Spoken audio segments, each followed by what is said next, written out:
رات کے وقت باہر تشریف لاتے ہیں تو ایک صحابی فرماتے ہیں کہ میں آپ کو دیکھ رہا ہوں اور چاند کو دیکھ رہا ہوں، آپ کو دیکھ رہا ہوں اور چاند کو دیکھ رہا ہوں کہ کون زیادہ خوبصورت ہے۔ تو اس سے آپ اندازہ لگائیں کہ اللہ کے نبی صلی اللہ علیہ وسلم کتنے زیادہ خوبصورت ہیں۔ اور بعض اسلامی شعراء نے یہ اشعار بھی گئے کہ وَأَحْسَنَ مِنْكَ لَمْ تَرَ قَطُّ عَيْنِي وَأَجْمَلَ مِنْكَ لَمْ تَلِدِ النِّسَاءُ خلقت مبرأ من كل عیب كأنك قد خلقت كما تشاء، کہ آپ سے زیادہ خوبصورت میری آنکھوں نے کسی اور کو دیکھا ہی نہیں۔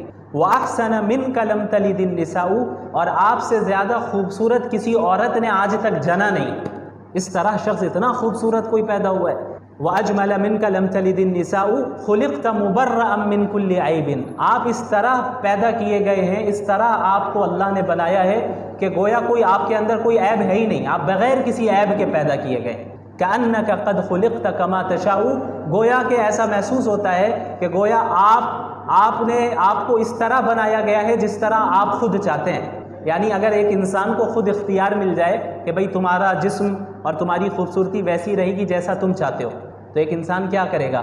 ہر عیب کو اپنے آپ سے دور کرے گا اور چاہے گا کہ ہم سب سے خوبصورت ہو۔ تو اللہ کے نبی صلی اللہ علیہ وسلم کی جسمانی خوبصورتی بھی اتنی زیادہ تھی کہ شاعر کہہ رہا ہے، اسلامی شاعر ہے، وہ کہتے ہیں کہ آپ اس طرح اتنے بے عیب جسمانی اعتبار سے پیدا کیے گئے ہیں کہ گویا آپ اپنے اختیار سے پیدا کیے گئے، جس طرح آپ کو بننا تھا ویسا آپ کو بنا دیا گیا۔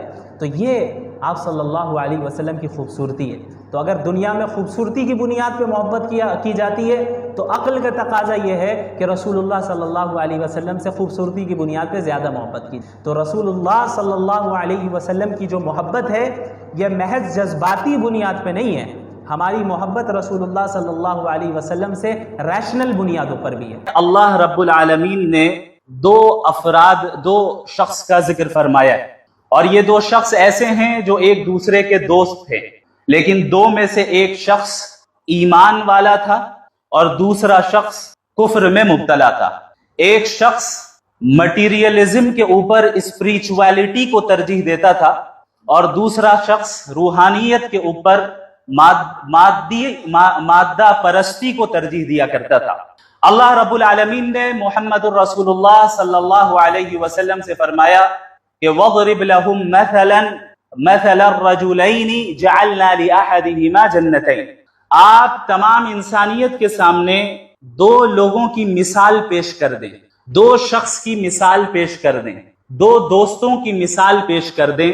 جَعَلْنَا لِأَحَدِهِمَا جَنَّتَيْنِ، جن دو میں سے ایک کو ہم نے بہت ہی مٹیریلسٹک لائف دی تھی، بہت ہی لگژریس لائف دی تھی۔ ان دو میں سے ایک وہ تھا جن کو ہم نے دو بڑے باغات دیے تھے، ہم نے دو بڑے باغات دیے۔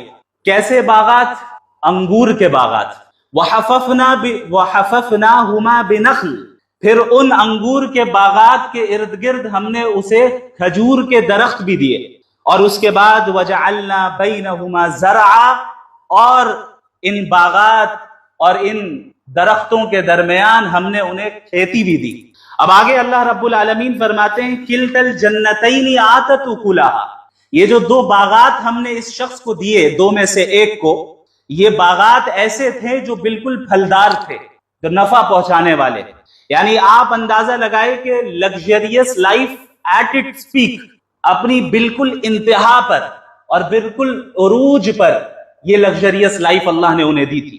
یہ جو مثال بیان کی جا رہی ہے کہ باغات دیے گئے انگور کے، پھر اس کے ارد گرد جو ہے ہم نے کھجور کے درخت دیے، پھر اس کے درمیان ہم نے کھیتی دی، پھر آگے اللہ نے فرمایا وَفَجَّرْنَا خِلَالَهُمَا نَهَرًا، اور ان باغات کے درمیان سے ہم نے اس کے لیے نہریں بھی جاری کر دی۔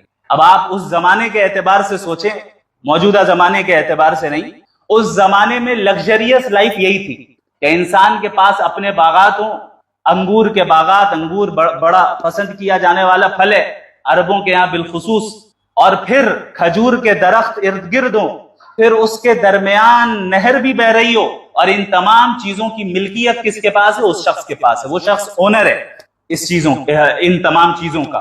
اب یہ کیسی لگژریس لائف میں وہ زندگی گزار رہا ہے۔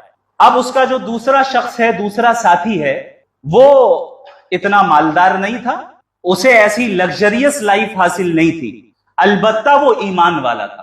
اس نے مٹیریلسٹک لائف کو اپنا پرپز آف لائف کبھی نہیں بنایا، اپنی مادی اور مادیت پرستی کو کبھی بھی اس نے مقصد زندگی قرار نہیں دیا۔ اب دونوں کے درمیان ایک ڈسکشن ہوتی ہے، اس کنورسیشن کو قرآن کریم محفوظ رکھتا ہے۔ اللہ رب العالمین آگے فرماتے ہیں کہ یہ شخص جس کو اللہ نے پھل دیے، جس کو انگور کے باغات دیے، جس کو کھجور کے درخت دیے، اور پھر کھیتی دی، اور پھر ان تمام چیزوں کے درمیان اللہ نے نہر کو جاری فرما دیا، یہ شخص اپنے دوست سے، اپنے ساتھی سے کہتا ہے وَهُوَ يُحَاوِرُهُ، اس حال میں کہ وہ اس کے ساتھ ڈسکشن کر رہا ہے۔ ایک لگژریس لائف گزارنے والا شخص اپنے غریب دوست کے ساتھ ڈسکشن کر رہا ہے، اور اللہ فرما رہے، یہ کہتا ہے انا اکثر منک مالا واعز نفرا۔ دیکھو دوست، بات ایسی ہے کہ میں تو تم سے زیادہ مالدار ہوں اور میرے پاس افرادی قوت زیادہ ہے۔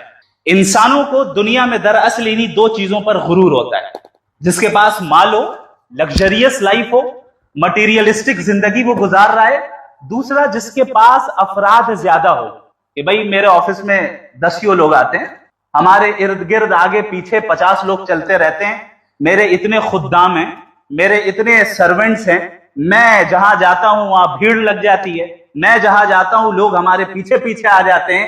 یہ دو چیزیں جو ہیں انسان کے اندر، ایک شہرت کی حرص اور لوگوں کی اتباع کی حرص، اور دوسری چیز مال کی ہوس اور اس کی حرص۔ اب یہ شخص اپنے دوست سے کیا کہہ رہا ہے؟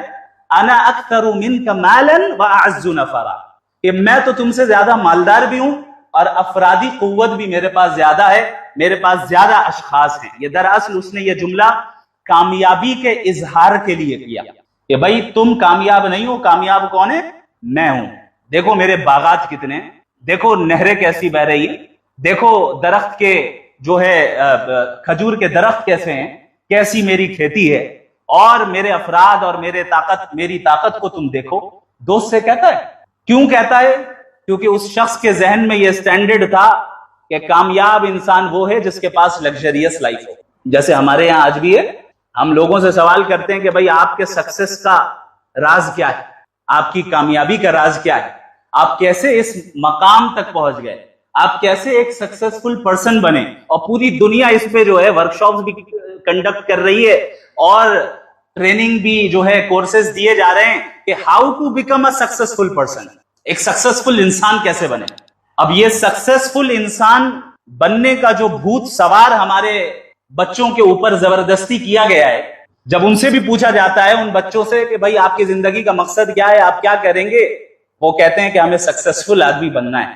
ٹھیک ہے، سکسیسفل آدمی بننے میں کوئی حرج نہیں، بلکہ یہ تو مطلوب ہے، لیکن سوال یہ ہے کہ قرآن کسے سکسیسفل کہہ رہا ہے اور ہم کسے سکسیسفل سمجھ رہے ہیں۔ ان آیتوں کو جب میں پڑھتا ہوں، اللہ کی قسم کھا کر میں کہہ سکتا ہوں کہ مجھے ایسا محسوس ہوتا ہے کہ گویا کہ آج کی صدی کے اوپر اللہ رب العالمین بات فرما رہا ہے۔ یہ واقعہ بیان کیا گیا اس لیے شاید کہ جو مغربی تہذیب کا غلبہ ہوگا، ویسٹرن سیولائزیشن کا غلبہ ہوگا، جہاں مٹیریلزم کو عام کر دیا جائے گا اور لوگوں کے ذہنوں میں یہ بات داخل کر دی جائے گی کہ آپ کامیاب اس وقت ہوں گے جب آپ کو ایک مٹیریلسٹک لائف مل جائے، لگژریس لائف مل جائے، تبھی کامیاب ہوں گے، نہیں تو کامیاب نہیں ہونے والے۔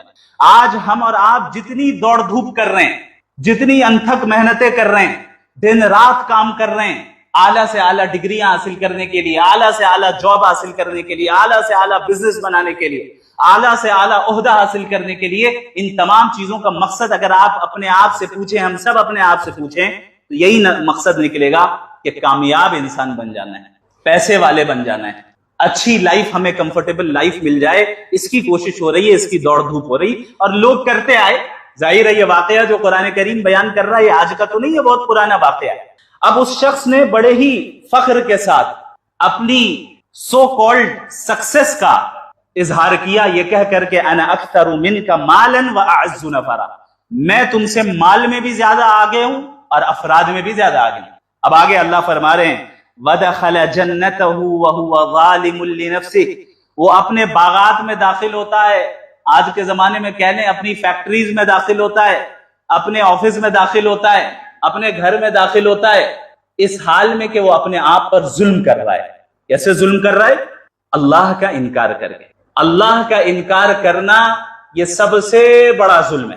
ان الشرک لظلم عظیم، اللہ کے ساتھ کسی کو شریک ٹھہرانا، اللہ کا انکار کرنا، یہ در حقیقت سب سے بڑا ظلم ہے، سب سے بڑا ظلم. اللہ فرما رہے ہیں کہ یہ شخص اپنے باغ میں داخل ہوتا ہے اس حال میں کہ وہ اپنے اوپر ظلم کرنے والا ہے. آگے اللہ نے فرمایا کہ یہ کہتا ہے اپنی نعمتوں کو دیکھ کر، دنیا کے ساز و سامان اور باغات کو دیکھ کر، ما اظن ان تبید هذه ابدا، میرا تو خیال نہیں ہے کہ یہ چیزیں میرے پاس سے کبھی ختم ہونے والی ہیں، یہ ختم ہو جائے، ایسا مجھے نہیں لگتا ایسا کبھی ہوگا. جب ایک انسان کو کوئی عہدہ حاصل ہو جائے، جب وہ مال، شہرت، عزت کے عروج پر ہو، تو پھر اس طرح بسا اوقات جنون طاری ہو جاتا ہے. وہ سمجھتا ہے کہ بس اب تو میں ہی ٹرینڈنگ پیج پہ رہوں گا، اب تو میں ہی ہوں جو سب سے اعلیٰ و ارفع ہوں.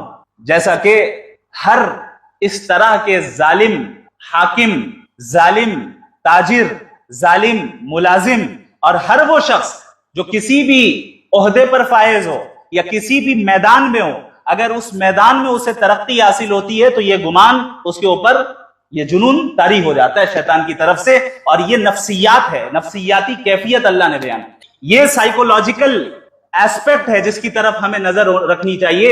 اللہ نے قرآن میں فرعون کے بارے میں بھی جب ذکر کیا تو فرعون کیا کہتا تھا؟ انا ربکم الاعلی، میں تمہارا سب سے بڑا رب ہوں. کیوں؟ طاقت کا جنون سوار، حکومت کا جنون سوار، اقتدار کا جنون سوار. اب اسے ایسا محسوس ہو رہا ہے کہ اب یہ چیز کبھی ختم نہیں ہوگی، اسے محسوس ہو رہا ہے کہ یہ نعمتیں کبھی ختم نہیں ہوں گی، اسے محسوس ہو رہا ہے کہ یہ طاقت، یہ لاؤ لشکر کبھی میرے پاس سے ختم نہیں ہونے والی ہے یہ چیزیں. تو یہ جنون سوار ہو گیا اسی شخص کے اوپر بھی، اس شخص کے اوپر بھی. ما اظن ان تبید هذه ابدا، میرا خیال نہیں ہے کہ یہ چیزیں کبھی ختم ہونے والی ہیں، یہ میرے پاس ہمیشہ رہیں گی. وما اظن الساعة قائمہ، اور میرا تو